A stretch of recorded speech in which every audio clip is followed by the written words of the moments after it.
propose tout simplement de passer à la suite avec Tom van den Kruijs, qui est le CEO de l'Empiris. Voilà. Merci.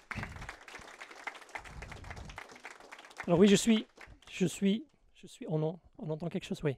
Je suis le CEO de l'Empiris. De l'autre côté, comme vous avez entendu, on s'est fait acheter par Total, qui est dans l'opinion publique n'était pas toujours positif, mais je pense que nous à l'intérieur, on est assez positif sur l'histoire. Parce qu'on sent les choses qui changent et comment Total est en train de changer. Je vais vous parler un petit peu de ça.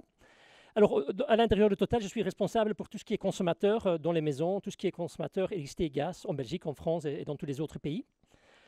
Et ça, c'est aussi un petit peu la place que l'Empiris et la plateforme ici à Liège a pris, sur base de Liège et l'informatique et le personnel, les RH, la finance, même le sourcing. On est en train de travailler pour tous les pays au niveau électricité et gaz pour Total. Alors, ce n'est pas la France qui reprend ou qui attaque la Belgique, c'est un petit peu l'inverse qui se passe aujourd'hui chez nous.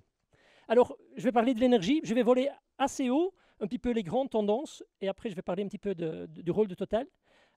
Je parle d'une révolution parce que ce qui se passe, ce n'est pas petit, ce ne sont pas des petits pas, ce sont des très grands pas.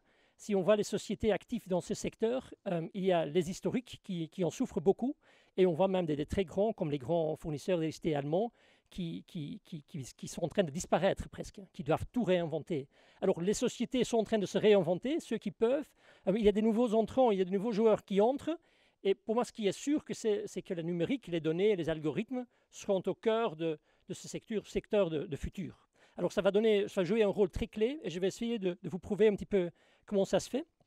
Mais d'abord, le problème de base, toute cette révolution, ce n'est pas une révolution au niveau technologie. Ce n'est pas une technologie qui tout d'un coup apparaît. Ce n'est pas des impacts géopolitiques qui font tout ce changement dans le secteur. C'est un problème au niveau planète, c'est un problème de CO2. À mon avis, c'est ça qui maintenant qui donne la force à tout ce changement, à toute cette révolution. Alors ça, c'est un affichage de Greenpeace, No CO2. Je pense que ça, c'est le futur et le point de départ. Et si je dis pas de CO2, ça veut dire pas de nucléaire non plus. C'est un problème de déchets, mais pour moi, ce n'est pas une solution, justement seulement pour être exhaustif. Et pour compenser ce CO2, on a inventé les renouvelables. La société a inventé les renouvelables qui étaient déjà là depuis longtemps, mais qu'on a donné un petit peu un nouveau élan. Renouvelables, on parle du biomasse, bien sûr, on parle de l'hydro, et surtout, aujourd'hui, du renouvelable qui est lié au soleil et au vent. Et ce qui est très spécifique, et ça c'est un des grands challenges de notre secteur, c'est que le vent et le soleil ne sont pas toujours là. Ils sont là quand ils veulent et quand ils ne sont pas là, on a un problème si on veut consommer au même moment. Avant, on avait à la limite trop de consommation, trop de production pendant la nuit. Aujourd'hui, on a trop de production pendant la journée quand il y a du soleil et quand il y a du vent. Par exemple, on a des dimanches où il y a trop de production pour la consommation qu'on a besoin. Ça veut dire qu'il y a des prix négatifs. Et on paye des gens pour consommer. C'est une inversion dans tout ce secteur. C'est un nouveau jeu qui démarre. Et c'est ça qui existe déjà aujourd'hui. Il y a des dimanches où ça se passe, mais ça va se passer de plus en plus souvent. Alors, la solution qui avançait déjà avant, dans la présentation avant, c'est de consommer moins, mais de moins consommer, ce n'est pas vraiment là où on va. En gros, en total, on va consommer plus. Parce qu'on est en train de remplacer les hydrocarbures dans beaucoup de secteurs, dans beaucoup d'activités, par de l'électricité. On est entré dans une électrification de beaucoup d'activités. Alors, on ne va pas forcément consommer moins, je pense qu'on va consommer plus. On va essayer de diminuer notre consommation, mais dans la somme, on va consommer beaucoup plus. Alors, le renouvelable qu'on a introduit sur le marché doit devenir beaucoup plus important que la production qu'on connaît aujourd'hui.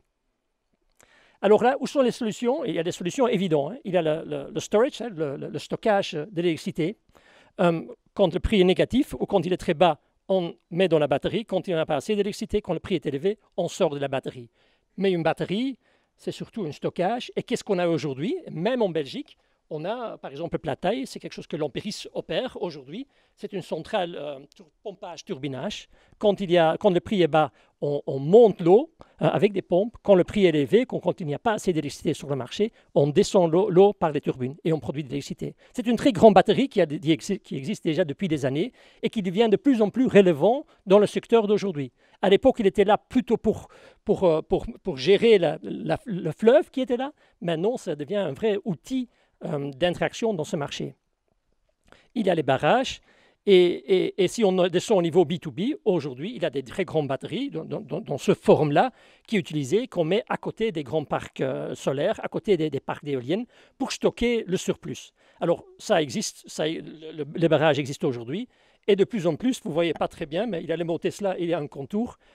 Si on parle du stockage au niveau résidentiel, ça va venir aussi. Il y a déjà des batteries Tesla qui vont aider à la production locale d'être stockées comme ça, quand on a besoin, on l'a et on ne doit pas remettre sur le réseau. Je parle ici de Tesla. Pour moi, le futur n'est pas forcément dans ce forme de batterie, ni dans les batteries de voitures quand ils sont encore dans la voiture. Pour moi, vraiment, la batterie résidentielle, ça seront des batteries de deuxième vie des voitures. Alors, toutes les batteries qu'on n'a plus besoin, qui sont plus assez performantes pour les voitures, on va les utiliser pour la consommation dans les maisons ou pour des batteries dans les réseaux. Ça, c'était le stockage, c'est une partie de la solution. De l'autre côté, il y a demand-side management. Qu'est-ce que ça veut dire? On demande à des personnes, à des entreprises, de consommer moins à certains moments. En des moments où on voit que les réseaux en souffrent au niveau macro, mais aussi au niveau micro dans des quartiers. Alors ça, c'est le demand-side management. Et aujourd'hui, c'est surtout pour la grande industrie. Il y a des grands fours où on les arrête quand on voit que ça vaut la peine, que le prix est trop élevé, et on les arrête, quand il est trop élevé, ou quand il y a... Ouais, ça fait on impacte la gestion de demande. Et puis, à côté de ça, pour moi, le plus important de demand-side management de demain dans les maisons, ça va se faire au niveau voiture, les batteries dans les voitures, pas forcément dans tout ce qui est lave-vaisselle et tout ça, pas dans la lumière, pas dans la cuisine. Je pense que les gens vont continuer à utiliser ça quand ils veulent. Je pense que la batterie dans les voitures sera le plus utilisée pour le demand-side management. Pas forcément pour injecter du courant dans le réseau, mais surtout pour arrêter le chargement quand il n'y a pas assez d'électricité. Je pense que peut-être ça va encore apparaître dans le débat. Moi, je ne crois pas forcément dans le vehicle to grid, parce que je crains que si je prends mon cas, moi j'ai une voiture électrique, je ne voudrais pas utiliser ma batterie d'autres performances pour gagner quelques euros et mettre de l'électricité dans les grids. Je veux l'utiliser au maximum pour ma conduite. Et je pense que ce seront surtout les batteries de deuxième vie qui seront utilisées pour mettre du courant dans le réseau. Alors, demand-side management.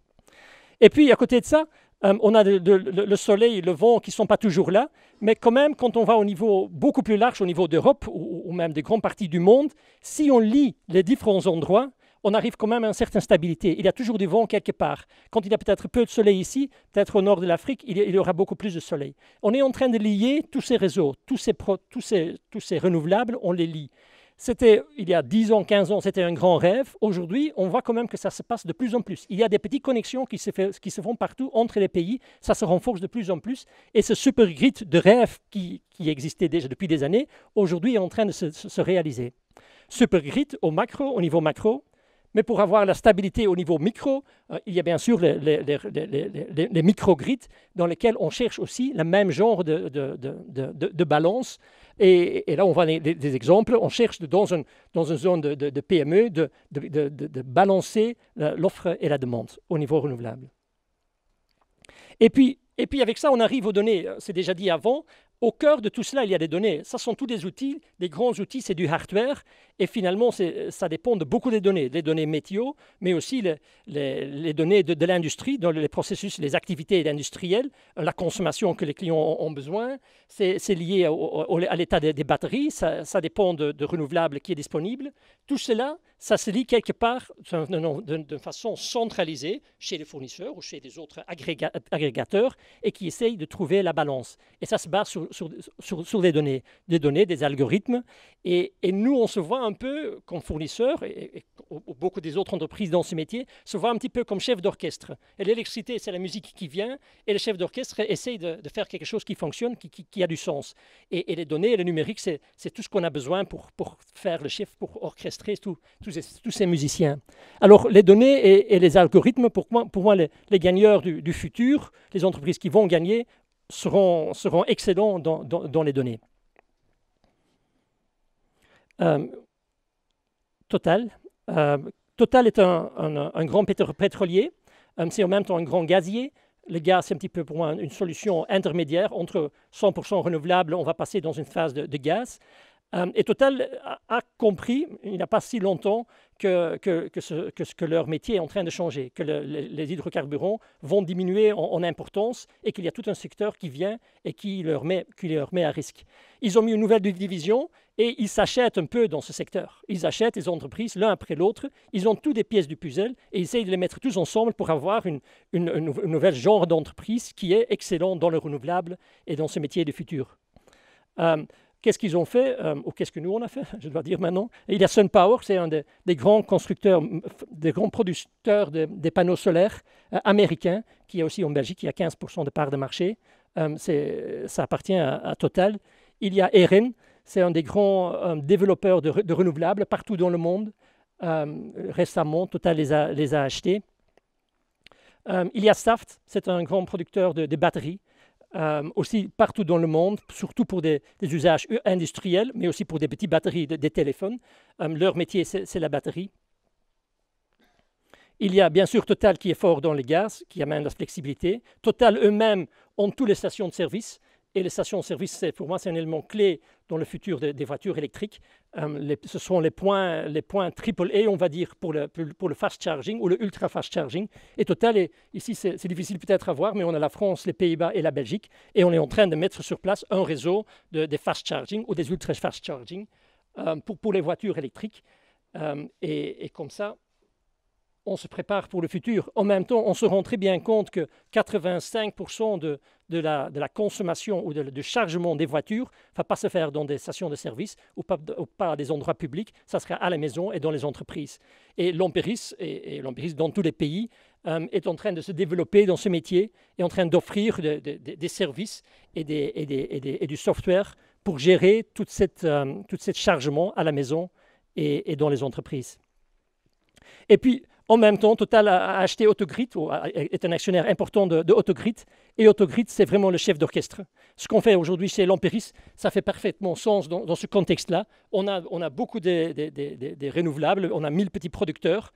On les groupe tous ensemble. On a la plate taille, le barrage que vous avez vu qui sert comme stockage. On a tous nos clients et on fait le forecasting des différents outils et de la demande et de la production et le stockage. On combine tout cela comme un chef d'orchestre et on essaye de lier la production avec la demande. Autogrid, typiquement, c'est un software qui rend tout ça possible. Et ça, c'était ma présentation.